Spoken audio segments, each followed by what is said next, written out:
ونعوذ بالله من شرور أنفسنا ومن سيئات أعمالنا من يهده الله فلا مضل له ومن يضلله فلا هادي له ونشهد أن لا إله إلا الله وحده لا شريك له ونشهد أن سيدنا وحبيبنا ومولانا محمدا عبده ورسوله أما بعد فأعوذ بالله من الشيطان الرجيم بسم الله الرحمن الرحيم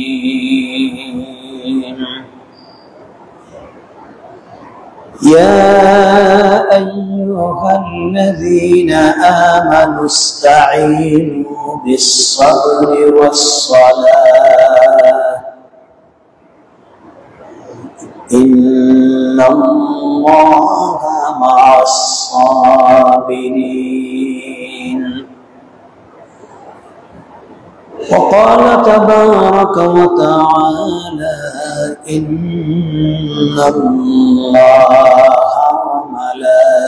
وملائكته يصلون على النبي يا أيها الذين آمنوا صلوا عليه وسلموا تسليما اللهم صل على سيدنا مولانا محمد وعلى آل سيدنا مولانا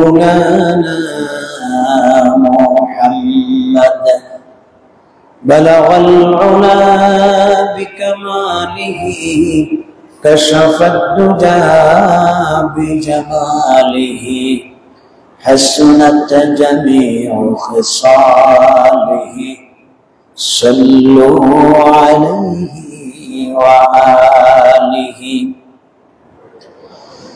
در فشانی نے تیری قطروں کو دریا کر دیا دل کو روشن کر دیا آنکھوں کو بینا کر دیا بلغ العلا بکمالہ کشف الدجى بجماله حسنت جميع خصاله صلوا عليه وآله সম্মানিত মুসল্লিন کرام দেশে এবং প্রবাসে অবস্থানরত আমাদের প্রিয় দীনী ভাই এবং বোনেরা আসসালামু আলাইকুম ওয়া রাহমাতুল্লাহি ওয়া বারাকাতুহু আমরা আল্লাহ রাব্বুল ইজ্জত ওয়াল জালালের দরবারে আলিয়া শানে কালিমাতুশ শুকর আদায় করছি যিনি আমাদেরকে মেহেরবানি করে আজকের এই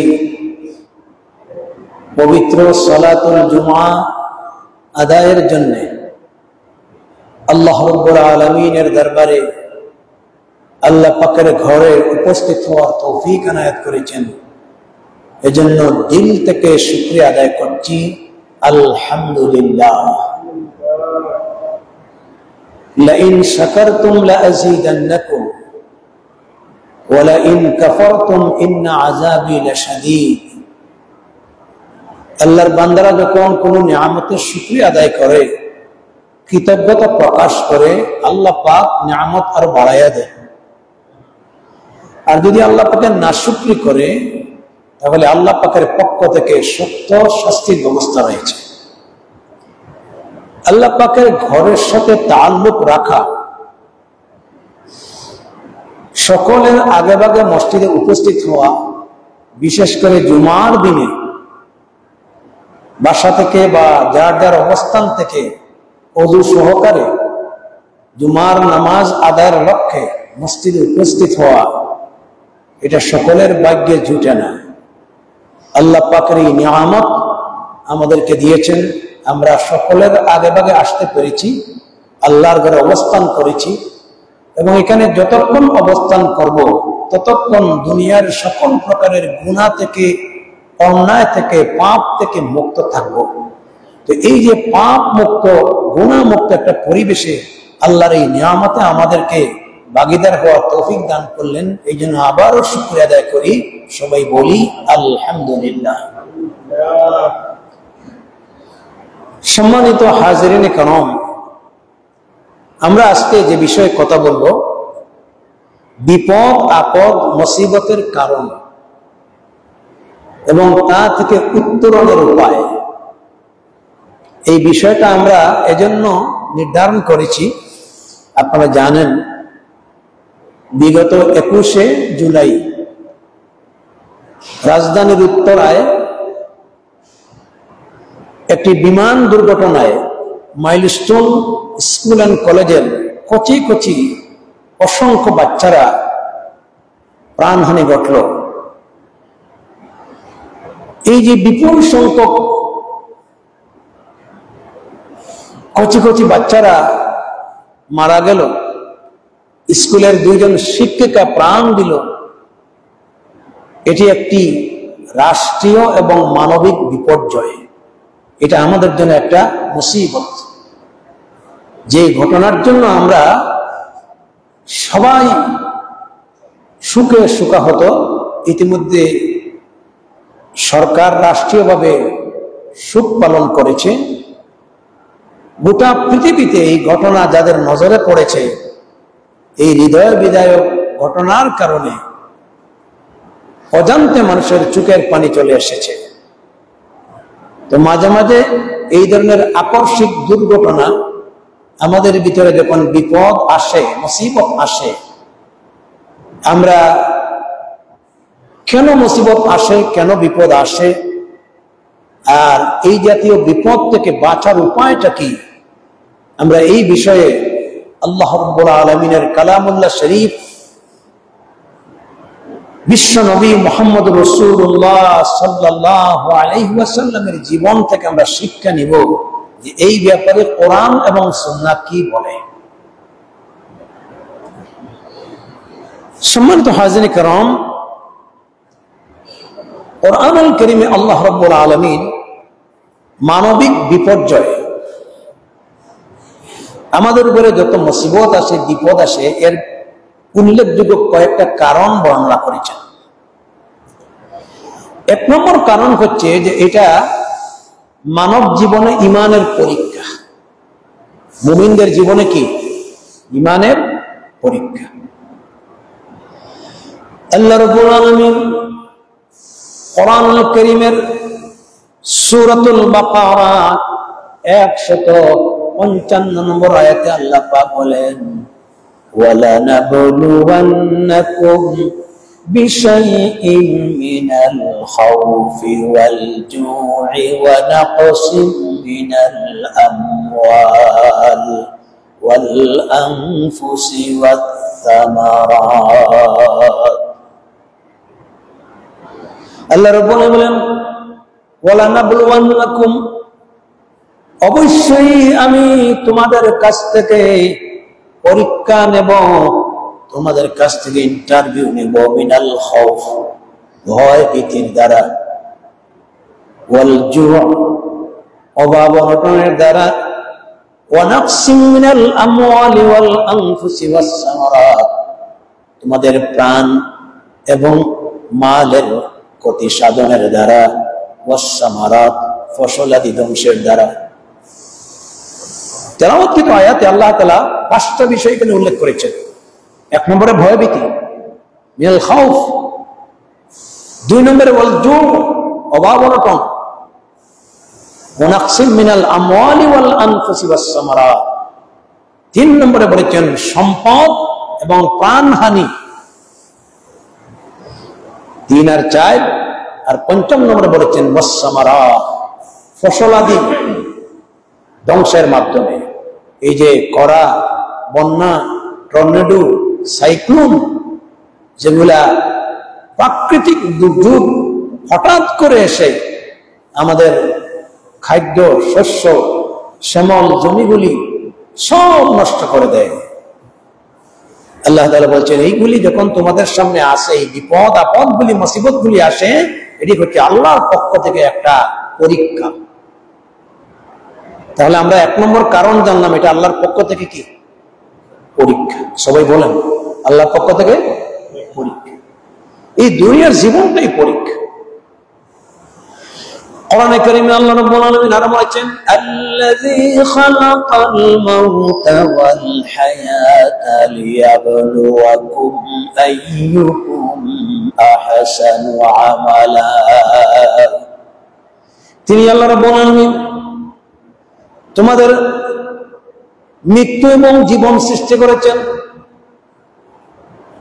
কেন সৃষ্টি করেছেন? আল্লাহ পাক বলেন লিয়াবলুয়াকুম, সাথে করে তোমাদের কাছ থেকে পরীক্ষা নেওয়া যায়, ইন্টারভিউ নেওয়া যায়। আইয়ুকুম আহসানু আমালা, কর্মের দিক দিয়ে, আমলের দিক দিয়ে কারা উত্তম। এই জন্য হায়াতের মালিককে সবাই বলেন, আল্লাহর নামটা জুড়ে বলেন। হায়াতের মালিককে, মৃত্যুর মালিককে, জীবন মৃত্যুর সব কিছুর মালিক হচ্ছেন আল্লাহ রাব্বুল আলামিন। আল্লাহ পাক জীবনের উপরে, হায়াতের উপরে মৃত্যু ঘটান। তো এই যে বিপদ আপদ মুসিবত, এগুলা সব আল্লাহ পাকের পক্ষ থেকে হয়ে থাকে ঈমানের পরীক্ষার জন্য। সুতরাং এই পরীক্ষায় উত্তীর্ণ হওয়ার জন্য আমাদেরকে এই বিপদ, এই আপদ যখন আসে, আমাদের সবকটা কি?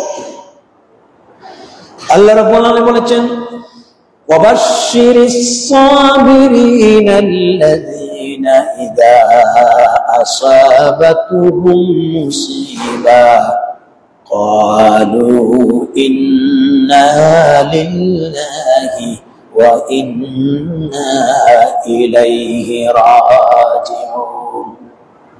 সবাই আমার সাথে একবার পড়েন, ইন্না লিল্লাহি ওয়া ইন্না ইলাইহি রাজিউন। আল্লাহ পাক বলছেন, হে নবী, যারা এই সমস্ত বিপদের সম্মুখীন হয়ে ধৈর্য ধারণ করে, সবর ইখতিয়ার করে, আর যারা বলে ইন্না লিল্লাহি ওয়া ইন্না ইলাইহি, নিঃসন্দেহে আল্লাহ তাআলা, ইন্না লিল্লাহ, আমরা তো তোমার, ওয়া ইন্না ইলাইহি রাজিউন, আর তোমার দিকে প্রত্যাবর্তন করব, তোমার দিকে ফিরে যাব।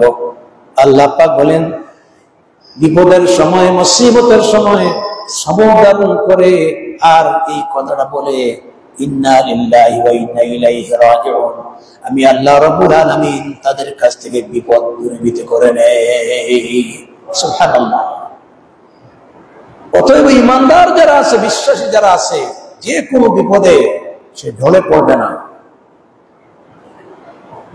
তার মনের ভিতরে কোনো প্রকারের সংকুচতা, সংশয় এবং সন্দেহের অবকাশ থাকবে না, কারণ এগুলো হচ্ছে মানুষের শক্তি এবং সামর্থ্যের বাহিরে। সুতরাং বিপদ আসলেই ঘাবড়াইয়া যেতে হবে না, বিপদ আসলেই সবর ইখতিয়ার করতে হবে আল্লাহর পক্ষ থেকে। এটি হচ্ছে মুমিনদের জীবনে, ইমানদারদের জীবনে এক বিশাল পরীক্ষা। বলেন সুবহানাল্লাহ। এবার আসুন, 1 নম্বর কারণ জানলাম ঈমানের পরীক্ষা। 2 নম্বর কারণ কোরআনে কারীমে আল্লাহ রাব্বুল আলামিন সূরা রুমের 41 নম্বর আয়াতে আল্লাহ পাক বলেছেন যাহারাল ফাসাদু ফিল বাররি ওয়াল বাহরি বিমা কাসাবাত আইদিন নাস লিয়ুযীকাহুম বা'দাল্লাযী আমিলু লা'আল্লাহুম ইয়ারজিউন। এত চমৎকার আল্লাহর কোরআনের কথা স্পষ্ট করেছে। আল্লাহ পাকের কোরআনে সব কিছুকে ওপেন সিক্রেট, আল্লাহ কিছুই লুকাইয়া রাখেন নাই। 1450 বছর আগে আল্লাহ পাক মানব জীবনের পরিস্থিতি সব স্পষ্ট করে দিয়েছেন। আল্লাহ পাক বলেছেন যাহারাল ফাসাদু ফিল বাররি ওয়াল বাহর, জলে এবং স্থলে, পাহাড়ে পর্বতে মানুষের কাছে যখন বিপদ আসে, মুসিবত আসে, আল্লাহ পাক বলেছেন বিমা কাসাবাত আইদিন নাস, এটি হচ্ছে তোমাদের কর্মের বদলা হিসাবে, তোমাদের আমলের বদলা হিসাবে। শুধুমাত্র ইমানের পরীক্ষা না, অনেক সময় মানুষের পাপের কারণে, আল্লাহর নাফরমানি করতে করতে মানুষ যখন সীমা লঙ্ঘন করে ফেলে, তখন আল্লাহ রাব্বুল আলামিন এদেরকে সতর্কতার জন্য আল্লাহ পাক তাদের উপরে বিপদ দেন। এই বিপদ দেওয়ার উদ্দেশ্য আল্লাহর এটা নয় যে আল্লাহ তাআলা তাকে মিটিয়ে দিবেন, ধ্বংস করে দিবেন। আল্লাহ কোরআনের এই সূরা রুমের 41 নম্বর আয়াতের শেষাংশে আল্লাহ পাক কি বলছেন? আল্লাহ রাব্বুল আলামিন বলছেন লিয়ুযীকাহুম বা'দাল্লাযী আমিলু লা'আল্লাহুম ইয়ারজিউন, যাতে করে আমার এই শাস্তির সম্মুখীন হয়ে, এই বিপদের সম্মুখীন হয়ে সে যেন আবারও আল্লাহর দিকে প্রত্যাবর্তন করতে পারে, ফিরে আসতে পারে। তাহলে বোঝা গেল অনেক সময় পাপের কারণে, আল্লাহ নাফরমানের কারণে আমরা বিপদের সম্মুখীন হই, এবং আল্লাহ তাআলা আমাদেরকে বিপদ দিয়ে আল্লাহর দিকে ফিরানোর জন্য, আল্লাহর দিকে আত্মসমর্পণ করানোর জন্য আমাদেরকে সতর্ক দিয়ে থাকেন এই বিপদের দ্বারা। এটি হচ্ছে আমাদের জন্য একটি সতর্ক সংকেত। 3 নম্বরে আল্লাহ রাব্বুল আলামিন আবার মানব জীবনে বিপর্যয় দেন, বিপদ দেন। অনেক বিপর্যয়ের কারণে মানুষের সম্মান আল্লাহ তাআলা বৃদ্ধি করে দেন। সুবহানাল্লাহ বলেন। কোরআনে কারীমে আল্লাহ রাব্বুল আলামিন সূরা শুআরাতে বলছেন, আল্লাহ পাক বলছেন ওয়ামা আসাবাকুম মিন মুসিবাতিন ফাবিমা কাসাবাত আইদিহিম ওয়া ইয়াফু আন কাসীর। সুবহানাল্লাহ, আল্লাহ পাক এত সুন্দরভাবে সব কিছুর ব্যাখ্যা দিয়েছেন। আল্লাহ রাব্বুল বলছেন ওয়ামা আসাবাকুম মিন মুসিবাতিন, জেনে রাখো তোমাদের উপরে যখন কোনো বিপদ আপদ আসে, মুসিবত আসে, ওয়ামা আসাবাকুম মিন মুসিবাতিন ফাবিমা কাসাবাত আইদিহিম, এগুলা হচ্ছে তোমাদের কর্মের বদলা, তোমাদের হাতের কামাই। তবে তোমরা জানো না, অনেক সময় যখন তোমরা বিপদের সম্মুখীন হয়ে যাও, বিপদের মধ্যে পতিত হয়ে যাও, আল্লাহ পাক বলেছেন ওয়া ইয়াফু আন কাসীর, আল্লাহ বিপদের দ্বারা তোমাদের যেমন গুনাহ মাফ করে দেন, আল্লাহ তাআলা তোমাদের অন্যায়কে ক্ষমা করে দেন, আরেক দিক দিয়ে আল্লাহ তাআলা তোমাদের সম্মান এবং মর্যাদা অনেক গুণ বাড়িয়ে দেন। সুবহানাল্লাহ কেন বললেন? অ্যাটেনশন প্লিজ, মনোযোগ থাকতে হবে। তাহলে অনেক বিপদের দ্বারা মানুষের গুনাহ মাফ হয়, আল্লাহ তাআলার কাছে সম্মানও পাওয়া যায়।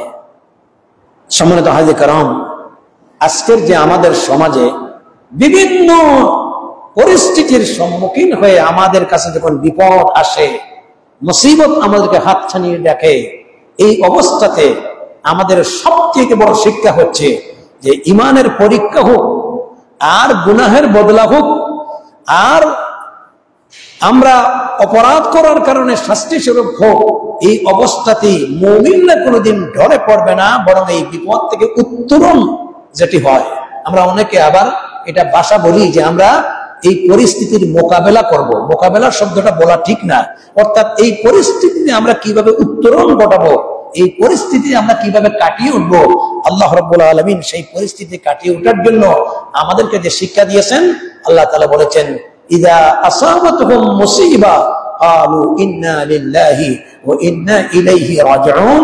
বিপদের সময়ে সবর ধারণ করবে, আল্লাহর কাছে আত্মসমর্পণ করবে। আর যারাই আল্লাহ দেওয়া এই বিপদ এবং মুসিবতে আত্মসমর্পণ করবে, আল্লাহ পাক সবরকারীদের তো সাথেই আছেন এবং সঙ্গে সঙ্গে আল্লাহ তাআলা তার কাছ থেকে বিপদকে দূরীভূত করে দিবেন। কোরআনে কারীম আল্লাহ তাআলা আরো অন্য জায়গায় বলেছেন, ইন্নাল্লাহা ইউহিব্বুস সাবিরিন। আল্লাহ সবরকারীদেরকে সবচেয়ে বেশি ভালোবাসেন। আল্লাহ তাআলা আরো বলেছেন, ইন্নাল্লাহা মাআস সাবিরিন। আল্লাহ তাআলা সবরকারীর সাথে আছেন। তাহলে সবরকারীর সাথে কে আছেন? এবং সবরকারীদেরকে আল্লাহ কি করেন? বেশি বেশি করে মহব্বত করেন। আসুন এবার আমরা বলি, সবরের কথা বলা হয়েছে। সবরের বাংলা হচ্ছে ধৈর্য ধারণ করা। মুফাসসিরিনে কেরাম সবরকে 3 ভাগে ভাগ করেছেন। সবর হলো 3 প্রকার। এই কথাগুলো আমরা জেনে নেই, জীবনে অনেক ফায়দা হবে। সবর কয় প্রকার? 3 প্রকার। 1 নম্বর সবর হলো আস-সাবরু আলা তাআহ। 2 নম্বর সবর হলো আস-সাবরু আনিল মাসিয়াহ। 3 নম্বর সবর হলো আস-সাবরু আলাল মুসিবাহ। আস-সাবরু আলা তাআহ 1 নম্বর সবর। এটি হচ্ছে আল্লাহর আদেশের সামনে, আল্লাহর যতগুলি নির্দেশ আমাদেরকে দেওয়া হয়েছে, আল্লাহর সমস্ত নির্দেশকে মাথা নত করে পালন করা, এটার নাম হচ্ছে আস-সাবরু আলা তাআহ। দেখেন, আল্লাহর অনেক নির্দেশ পালন করতে গেলে আমাদের অনেক কষ্ট করতে হয়, ধৈর্য ধারণ করতে হয়। ফজরের নামাজ পড়া অনেক কষ্টকর। জোহরে মুসল্লিদের অভাব নাই, মাগরিবে মুসল্লিদের অভাব নাই। জুমার দিনে মুসল্লিদের কারণে মসজিদে জায়গাই হয় না, কিন্তু অধিকাংশ মসজিদে ফজরের নামাজে ইমাম মুয়াজ্জিন ছাড়া মুসল্লি নাই। কথা কি সত্য বলছি না মিথ্যা বলছি? অথচ ফজরের সময় উঠে ঘুম ভেঙ্গে কষ্ট করে, যদি ঠান্ডার দিন হয় তাহলে তো আরো কষ্ট। এবং এই সময় আমাদেরকে জাগিয়ে দেওয়া হয় মুয়াজ্জিনের কণ্ঠে বাড়তি একটা কথা আছে, আস-সালাতু খায়রুম মিনান নাওম। ঘুম থেকে নামাজ অতি উত্তম। এই বাড়তি কথাটা বলার পরেও আমরা জাগাতে পারি না।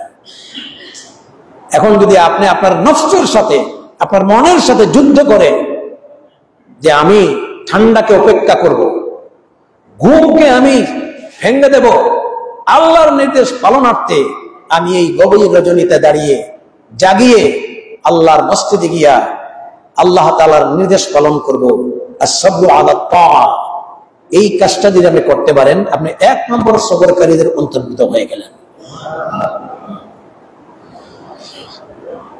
ঠিক তেমনি ভাবে আস-সাবরু আলাল মাসিয়া, আপনার চোখের সামনে অসংখ্য গুনাহ আছে, অন্যায় আছে,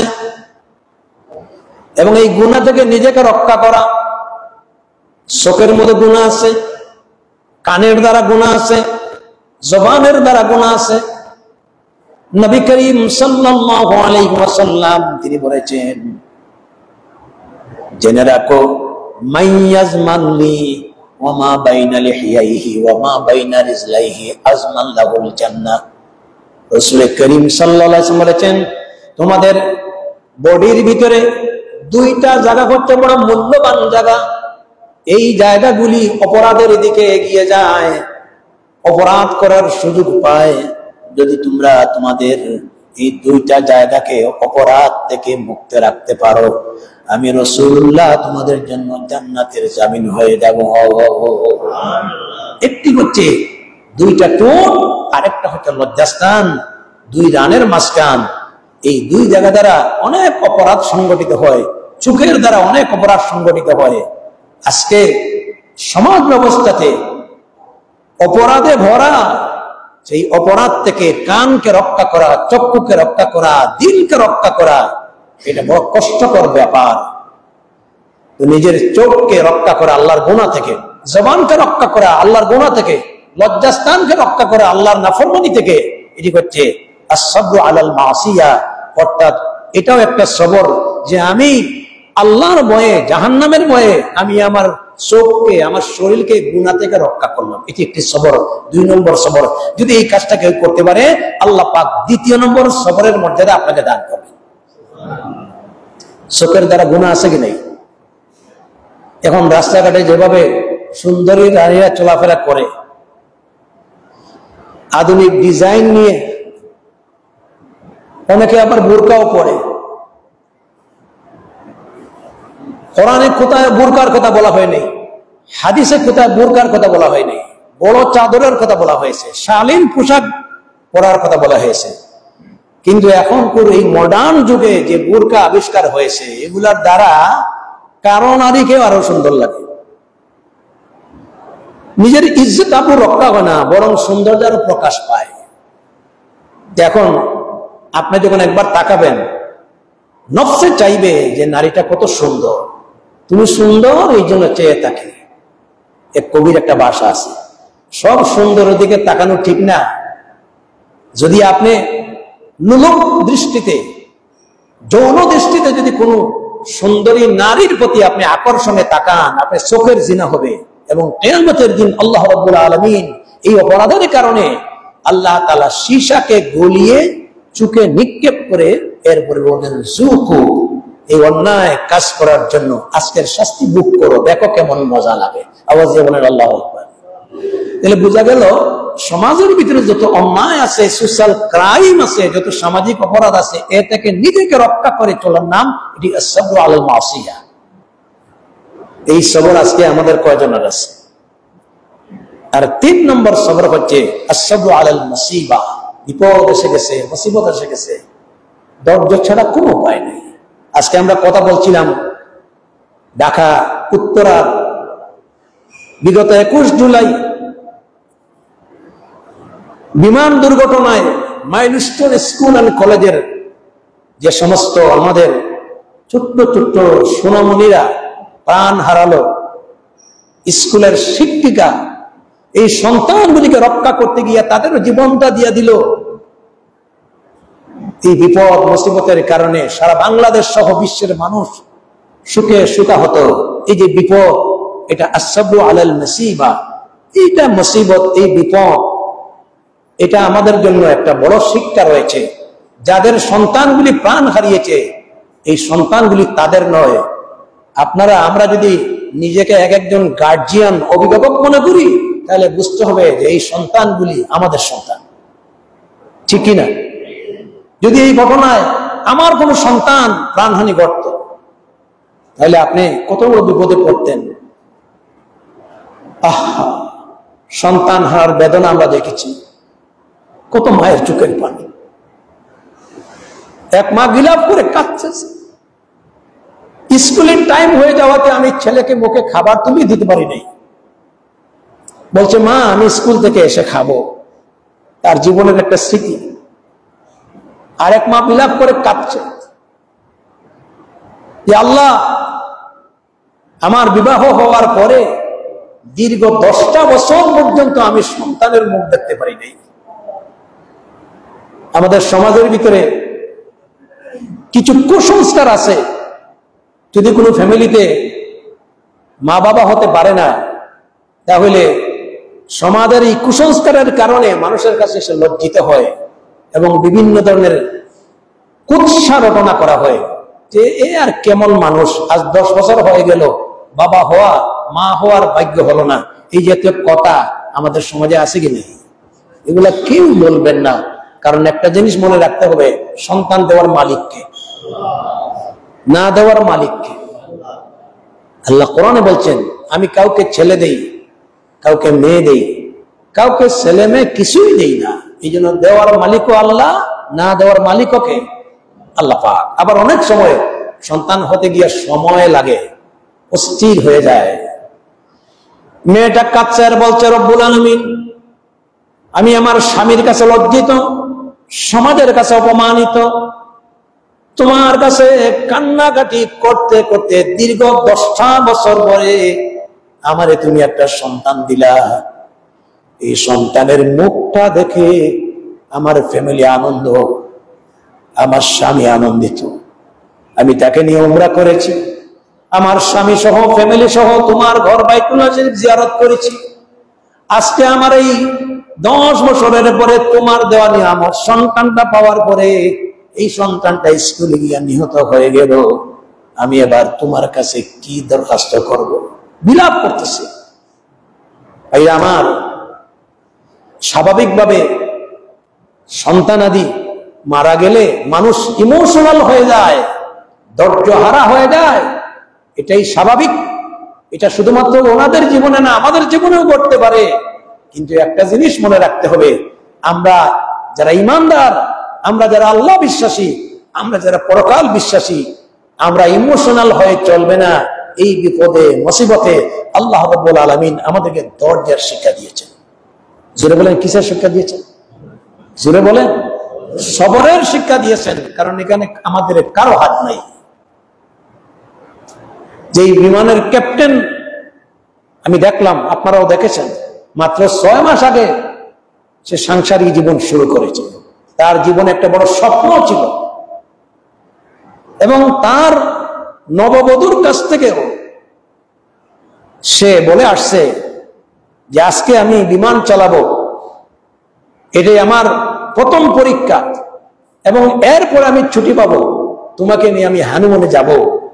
কিন্তু আল্লাহ রাব্বুল আলামিনের মর্জি, সেই হানিমুন করার তার ইচ্ছা, আল্লাহ পাক তার মনের ইচ্ছাটাকে বাস্তবায়ন করতে দিলেন না, বরং সেখান থেকে সে চলে গেল আলমে বরজখে, কবর জগতে। এই যে দুর্ঘটনা, এই যে বিপদ, এই মুসিবত, এগুলা সব কার পক্ষ থেকে হয়েছে? এটা আমাদের ইমানের পরীক্ষা। একটা জিনিস মনে রাখবেন, আমরা ছোটবেলায় পড়েছি 7টা মৌলিক বিষয়ের উপরে আমরা বিশ্বাস করেছি। এটা ইমানের আকীদার একটা অংশ। এর মধ্যে একটা অংশ আমরা পড়েছি, ওয়াল কাদরি খাইরিহি ওয়া শাররিহি মিনাল্লাহি সুবহানাহু ওয়া তাআলা। আপনারা কি আমার দিকে মনোযোগ আছে? ঘুমিয়ে গেছে মনে হয়? হ্যাঁ, আমরা পড়েছি ভালো হোক মন্দ হোক, যা কিছু হোক, কার পক্ষ থেকে? আল্লাহর নামটা বলেন, জোরে বলেন, আল্লাহ নাম, আল্লাহ পাকের পক্ষ থেকে। অতএব যে কোনো আকস্মিক বিপদ আপদ হয়, ভালো হোক আর মন্দ হোক, যেহেতু আল্লাহর উপর ঈমান আনছি, আমাদের এখানে হাতের বাইরে, শক্তি সামর্থ্যের বাইরে, এই জন্য আমরা এখানে সবর ছাড়া, ধৈর্য ছাড়া কোনো উপায় নাই। ইমোশনাল হলে চলবে না। পুরুষ হোক নারী হোক, যারা ইমানদার আল্লাহ বিশ্বাসী, আমাদেরকে ধৈর্যের পরাকাষ্ঠা প্রদর্শন করতে হবে। এবং এই ধরনের বিপদ আপদ শুধুমাত্র যে এই সময় এসেছে তা নয়। আপনি কোরআনে কারীম পড়ে দেখেন, বিশ্ব নবী রাসূল করিম সাল্লাল্লাহু আলাইহি ওয়াসাল্লামের হাদিস আপনি গবেষণা করে দেখেন, বরং নবীদের জীবনে কত বড় বড় বিপদ আপদ এসেছে, সেই সমস্ত বিপদ আপদে তারা ধৈর্যের পরাকাষ্ঠা প্রদর্শন করেছে। সুবহানাল্লাহ বলেন। সবরের, সবর কাকে বলে? এবার আমি সবর 3 প্রকার বললাম, সবর কাকে বলে? লিসানুল আরব ইমাম ইবনে মনজুর রাহিমাহুমুল্লাহ তিনি সবরের সংজ্ঞায় বলেছেন, আস-সাবরু হুয়া হাবসুন নাফস আনিল জাযা। সবর হলো অন্তর থেকে হতাশা মুক্ত রাখা, অর্থাৎ কোন ধরনের হতাশা করা যাবে না। ইমাম ইবনুল কাইয়্যিম, এগুলা বিশ্ববিখ্যাত ইসলামিক স্কলার, তিনি ব্যাখ্যায় বলেছেন, আস-সাবরু হুয়া হাবসুন নাফস আন মাহারিমিল্লাহ। সবর হচ্ছে অন্তরকে আল্লাহর অবাধ্য থেকে বিরত রাখা। ওয়া হাবসিহা আলাল ফারাইজ, এবং আল্লাহর আদেশ সমূহের প্রতি মনোযোগী হওয়া। ওয়া হাবসিহা আনিত তাসাখখুত ওয়া শিকায়াতিল ইকদারিহ, আল্লাহর নির্ধারিত তকদির উপরে কোনো প্রকারের অভিযোগ না দেওয়া, যে আল্লাহ তুমি কি করলা, আমার ছেলেটা নিয়ে গেলা, আমার মেয়েটা নিয়ে গেলা, আমারই তুমি দেখলা, কোনো প্রকারের অভিযোগ আল্লাহর দরবারে চলবে না। ইমাম জুরজানি রাহমাতুল্লাহি আলাইহি তিনি আরো সুন্দর বলেছেন, তিনি বলেছেন তরকুশ শাকওয়া মিনাল আলামিল বালওয়া লিগাইরিল্লাহি সুবহানাহু ওয়া তাআলা, সবর হচ্ছে আল্লাহ ব্যতীত কারো প্রতি দুঃখ বেদনার অভিযোগ না করা। এই যে তিনটা সংজ্ঞা আমি বললাম, যে কোনো বিপদ আপদে যখন আমরা পতিত হয়ে যাব আমরা ধৈর্য ধারণ করব এবং আমরা আত্মসমর্পণ কার কাছে? আল্লাহ রাব্বুল আলামিনের কাছে। যদি আমরা এই কাজগুলি করতে পারি তাহলে আমরা দেখি কোরআনে কারীমে আল্লাহ রাব্বুল আলামিন নবীদের জীবনে বড় বড় বিপর্যয় ঘটিয়েছেন। আম্বিয়া আলাইহিমুস সালাতু ওয়াস সালাম তিনি আমাদেরকে কিভাবে সবরের শিক্ষা দিয়েছেন কোরআনে কারীমে দেখেন। আল্লাহ রাব্বুল আলামিন আপনাদের জানা কথা, হযরত ইব্রাহিম আলাইহিস সালাতু ওয়াস সালামকে যখন তার সন্তান কলিজার টুকরা ইসমাঈলকে জবাই করার নির্দেশ দিলেন, পিতা ইব্রাহিম তার কলিজার টুকরা সন্তান 99 বছর বয়সে আল্লাহর দরবারে দরখাস্ত করে এই সন্তানের বাবা হয়েছিলেন।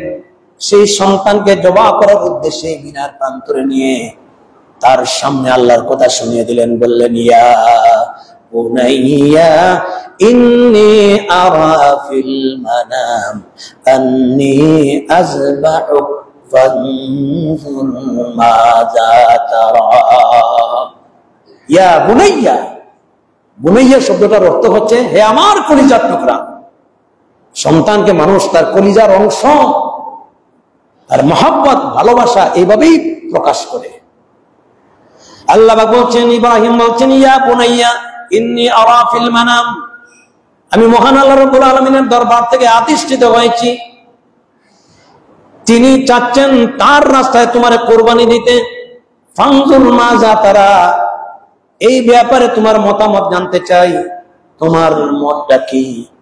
হযরত ইসমাঈল আলাইহিস সালামের কথা আল্লাহ পাক কোরআনে কারীমে উঠাইয়া দিয়েছেন।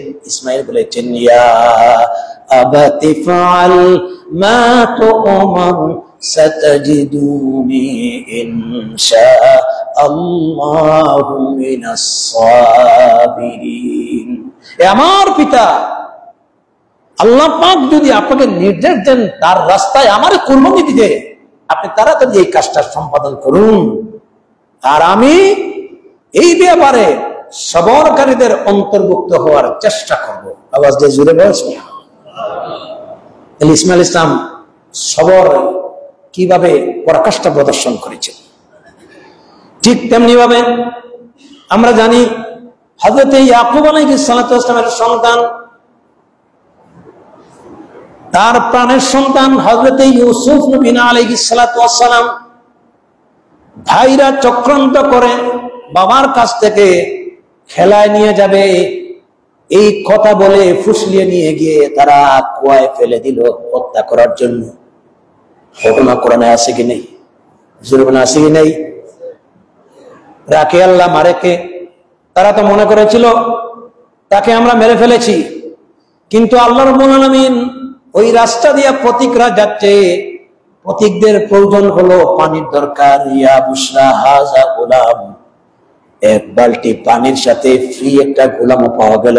আল্লাহ পাক রাস্তার প্রতীক মুসাফিরের দ্বারা হযরত ইউসুফকে বিশাল এই কূপ থেকে তার জীবনকে রক্ষা করলেন। সুবহানাল্লাহ। আর ছেলেরা একটি ছাগল জবাই করে রক্তমাখা জামা পিতা ইয়াকুব আলাইহিস সালাতু ওয়াস সালামের কাছে পেশ করলো যে আমরা তো খেলাধুলাতে নিমজ্জিত ছিলাম, এই সময়ে জঙ্গল থেকে বাঘ এসে আপনার সন্তানকে খেয়ে ফেলেছে, আমরা কোনো মতে রক্ষা করতে পারি নাই, এই জামার ভিতরে তার প্রমাণ হচ্ছে রক্ত।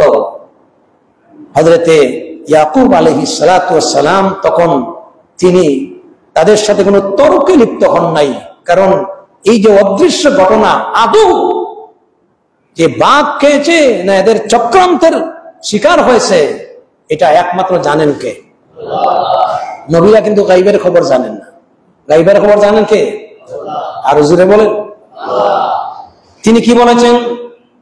তিনি শুধু বলেছেন ফাসাবরুন জামিল, আমি তোমাদের কথার কোনো উত্তর দিলাম না, এই ব্যাপারে আমি আল্লাহ রাব্বুল আলামিনের কাছে সর্বোত্তম ধৈর্য ধারণ করলাম। সুবহানাল্লাহ বলেন। এইভাবে হযরত আইয়ুব নবীনা আলাইহিস সালাতু ওয়াস সালামের ঘটনা কোরআনে কারীমে আছে। আল্লাহ রাব্বুল আলামিন বলেন ওয়া আইয়ুবা ইয নাদা রাব্বাহু আন্নী মাসসানিয়াদ দুররু ওয়া আনতা আরহামুর রাহিমিন। স্মরণ করো আমার নবী আইয়ুবের কথা, যখন শারীরিক ব্যাধিতে আক্রান্ত হয়ে তিনি অসহায় হয়ে বেসবর ইখতিয়ার করেন নাই। 18 বছর পর্যন্ত শারীরিক রোগ এবং ব্যাধি, এই অবস্থাতে তিনি ধৈর্য ধারণ করে আমার কাছে তিনি দরখাস্ত করেছেন, আমি তো অসুস্থ আর আপনি হচ্ছেন আরহামুর রাহিমিন। এই যে সবর, আল্লাহ পাক এই সমস্ত নবীদের কথাগুলি কোরআনে কারীমে প্রশংসা করেছেন। আল্লাহ রাব্বুল আলামিন বলছেন ইন্না ওয়াজাদনাহু সাবিরান নি'মাল আবদু ইন্নাহু আওয়াব। ওরে বিশ্ববাসী, জেনে রাখো নবীদের ভিতরে আমার নবী আইয়ুবকে আমি একজন ধৈর্যশীল হিসাবে পেয়েছি। আল্লাহ পাক বলেছেন ওয়া ইসমাঈল ওয়া ইদরিস ওয়া যালকিফল কুল্লুম মিনাস সালিহিন। ইসমাঈল, ইদরিস এবং জুলকিফল এ সমস্ত আম্বিয়া আলাইহিমুস সালাতু ওয়াস সালাম কুল্লুম মিনাস সাবিরিন, এরা সবাই ছিলেন আল্লাহ পাকের কাছে সবচেয়ে উত্তম ধৈর্যশীল। সুবহানাল্লাহ। কেউ বললেন নবীদের প্রশংসা করেছেন, নবীদের জীবন থেকে সবরের শিক্ষা আমাদেরকে দিয়েছেন।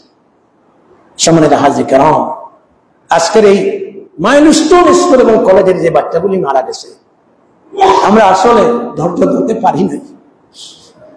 মানবিক দুর্বলতার কারণে অধৈর্য হওয়া স্বাভাবিক, কিন্তু ধৈর্য ধারণ করতেই হবে। কারণ এই মাসুম বাচ্চাগুলি যারা প্রাণহানি ঘটেছে, সবচেয়ে বেশি কষ্ট লেগেছে তাদের মা, তাদের বাবার, অভিভাবকদের।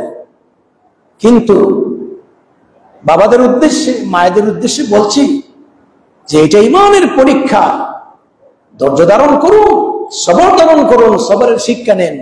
এর ভিতরে আসে আল্লাহর পক্ষ থেকে বিশাল সুসংবাদ।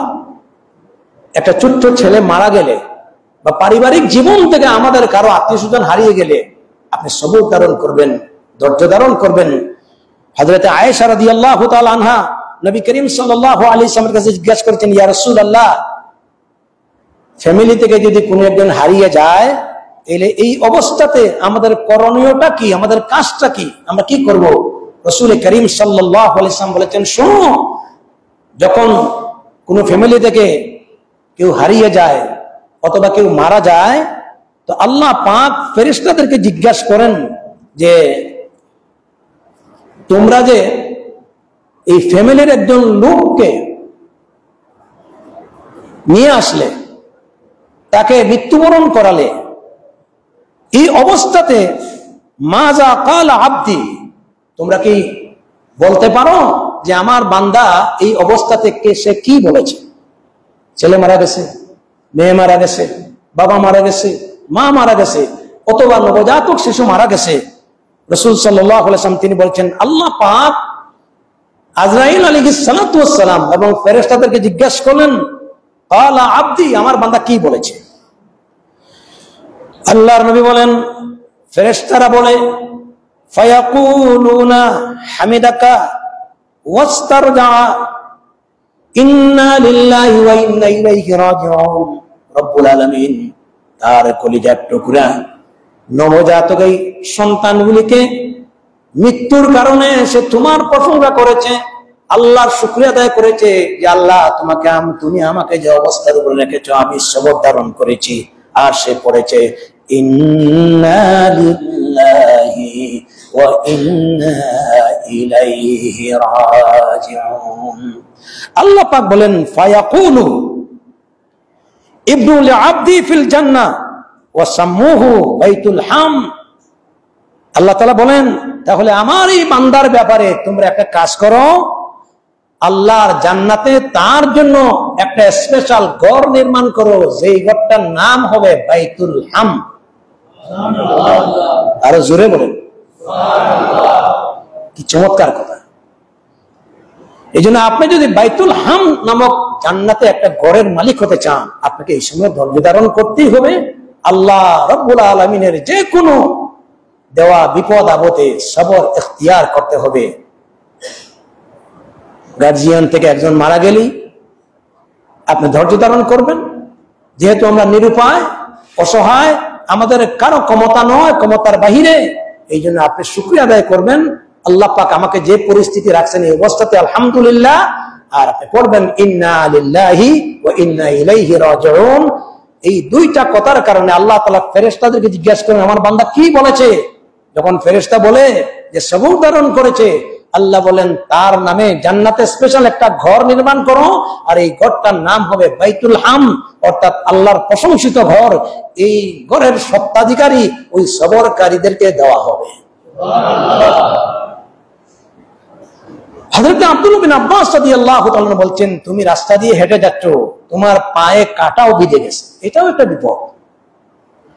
এতে গিয়ে তুমি দুঃখ করো না, দোষারোপ করো না, বলো ইন্না লিল্লাহি ওয়া ইন্না ইলাইহি রাজিউন।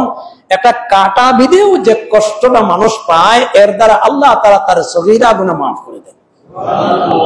আর বহু কথা আছে, অনেক কিছু আমি আজকে লিখে নিয়ে আসছি, যেগুলো বলার মতো সময় আমার কাছে নাই। এই জন্য ঢাকার যে দুর্ঘটনা, মাইলস্টোন স্কুল এবং কলেজে আমাদের এই ছোট্ট ছোট্ট ফুলকলি, এই মাসুম বাচ্চাগুলির ঘটনায় আমরা ব্যথিত। যে সমস্ত মায়েরা